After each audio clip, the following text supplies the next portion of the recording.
Welcome back to Science. I'm your host, Boston PhD. Joining me as always is Dr. Moon. Yep, he blinded me with science. And Monkey DDS. Hello. And we're here to talk about Vambrace Cold Soul and where it lands in our giant list, the infallible, solid list of the best roguelikes of all time. You need no other list. We have the only one. We're gonna after we're done with every roguelike ever, we're gonna give it over to I don't know, one of those websites that do it all, BuzzFeed, and they're gonna just deliver a clickable through link for our lists, and then we'll be done and dusted. We will etch it into a stone tablet and hand it over and say, "This is it. This is the list. We gotcha." We're here to talk about Vambrace Cold Soul. And as we do here before we get to the ranking itself, let's talk about our overall and final thoughts about the game here. So I'm going to start, as always, with you, Monkey Senior. What did you think about Vambrace Cold Soul? All right. So I really like the art style in this game. It's so good. Like throughout it. The chibi version of when you're walking around, that like it's so ridiculously cute. And then like all the character portraits are really cool. So this game has roguelike elements, but I would not call it a roguelike. Agreed. Yeah. It's and the darkest dungeon question. Yes. Right. And I actually think it would be a lot better without those roguelike elements. Like if it was just a straight up RPG, like a JRPG, and they just gave you characters of like each of the different races, and then like I don't know, had some sort of dungeon, like you're actually exploring the town that you go up to the surface. Let me tell you about a little game called Battle Chasers Night War. It's pretty much what that game is. It's really good. This thing needs some form of progression. Like, I hate to say it, but it does. Like, because everyone is throwaway in this except for Lyric. Yep. And it's like, there is no progression. I don't feel anything when my party members get killed other than, great, now I have to restart this entire dungeon because you're all a bunch of idiots. Well, and like even in Darkest Dungeon, each character was leveling up. You were investing in their skills, so you were encouraged to try and keep them alive and try and foster, at the very least, a number of teams. But in this one, it's just sort of like, well, I need this guy to do traps, and I need a healer, and I need someone else. So just all you got, whoever wants to come in the dungeon. Come on in. I'm not going to remember your names. I've rolled with several now, and honestly, it literally you just need to pick the people by what that stat is. Like, do you have someone who can do sleight? No, get someone with high sleight. You have someone who's got good Overwatch? No, get someone with good Overwatch. Yep. Like it literally comes down to just that. Yeah. In my experience, don't worry about merchantry or sleight, because I didn't really need to open boxes at all. So all I had was someone at the front with awareness, and then someone at the back with Overwatch, and then two high combat characters, and then it's like, well, I'm good to go. Yeah. Yep. Also, something the UI could have used some work. No. Don't undersell this. The UI could not have used some work. UI was rough. The UI could use a lot of work. And to be clear for anyone listening, we are playing on console, so I'm sure on PC you can just click on the bag and it opens the bag. Yeah, like I'm sure that's fine. But I was actually looking at Steam reviews, and there's no tooltips. Like, you actually have to open the character sheet to look at the thing, just like. Okay, so I take that back. all of the UI needs work. Yeah. Very much.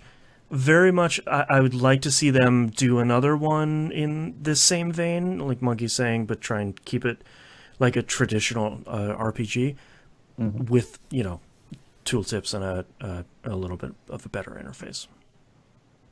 Yeah, I struggle to say that I like this game, because each time I played it, each game session that I've played this, I've had the thought, I'm bored. So right, yeah, like it wasn't throughout the whole thing, but at least once through. So yeah, as said, if I would play it again, I don't think so. Just because, like, I'm sure it would be easy to get all three endings, like the other two endings. Yeah. But I have Animal Crossing to play, so Right. You're in that bloody AC. Right. Moon, how about you?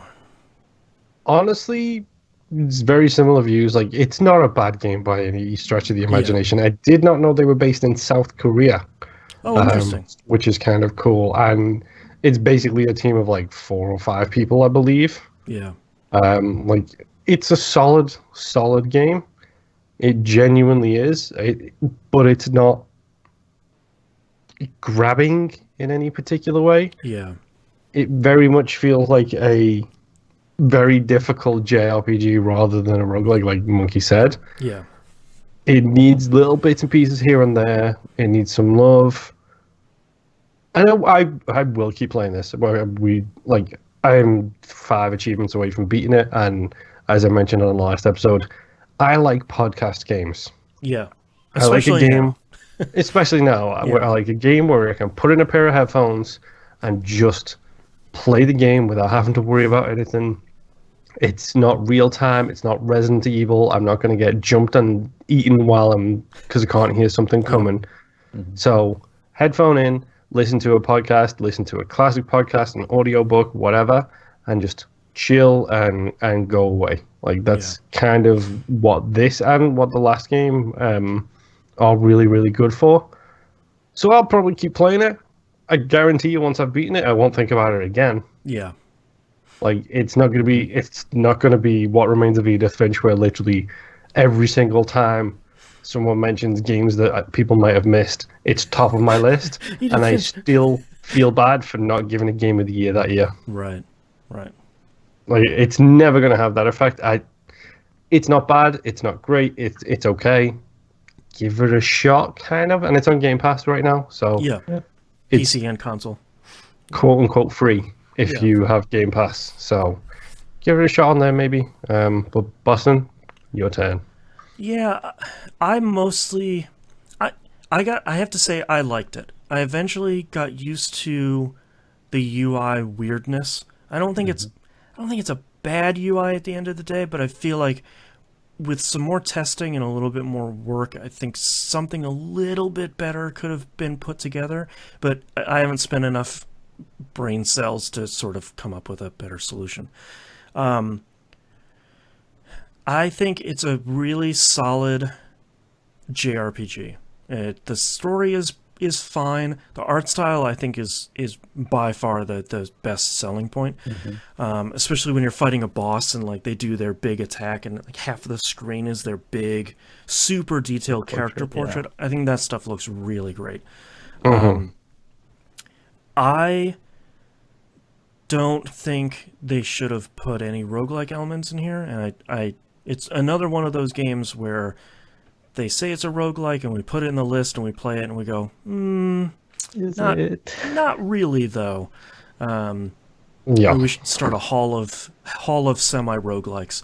But I liked Vambrace by the end. I agree with you, Monkey, that there were some points where I'm sort of like, I sort of figured out the puzzle of the party here, and you're kind of just going screen by screen through the dungeon, and it's not super exciting, but boss battles were pretty good, and going to the town and getting all the story stuff after was pretty good, and the decisions seemed like it made a difference, and I thought Vambrace was a solid game, but just unfortunately not a solid roguelike, which is really the bummer. And the question of will I play it? I've already uninstalled it, so I gotta clear up that hard drive space for Final Fantasy VII Remake, because that thing him big. So yes, don't have a lot of hard drive space free right now. All right, well, let's get to our ranking here. Let's start from the bottom. Is Vambrace Cold Soul better than Sunless Sea? Yes, just don't even ask the question. Just go. Is it better than Don't Starve? I had more fun than I did with Don't Starve. I don't know. I want to say no. I actually want to say no to Sunless Sea, but that's fine. Okay, Boston, let's go with Sunless Sea, because... No, I feel like this is where it would stop for me, because I feel like Don't Starve is inherently a better roguelike. Because the randomness and the permadeath and the permadeath actually matters. Yeah, permadeath actually matters. I feel like that makes it stronger. I feel like for me it's better than Sunless Sea because it doesn't move at an iceberg pace. that is one part of it. Sunless Sea has such great lore and such interesting storytelling, but the game itself is often not super fun to play. And speaking of UIs that need some work as well. Yeah, Sunless Sea's UI on console true, is a PC game that they just smushed onto a console. And Vambrace isn't much better, but at least it uses the D-pad. So, yes, that's true. Yeah. I think for me, this is probably where it would stop, because I think everything else above this list is a better roguelike in pretty much every way. I can get behind that. Yeah. Yeah. Yeah. It's a bummer, but, you know, some stuff has got to be at the bottom. Doesn't mean it's a bad game, like we've been talking about. Just not a good roguelike. And Sunless Sea was just glacial at a time that we didn't want glacial. Just what was that? Our second? It was literally the second game we played after Hand of Fate. Hand of Fate, and then number 1 to number 20. Number 1. The highest highs and the lowest lows. All right, so Vambrace Cold Soul sits in our list at number 19. So thank you very much. As we talked about last episode, our next game is Below, which I'm hoping has more roguelike elements than Vambrace Cold Soul, but we'll figure out starting next week. Thank you to all my fellow doctors here for joining me for yet another game.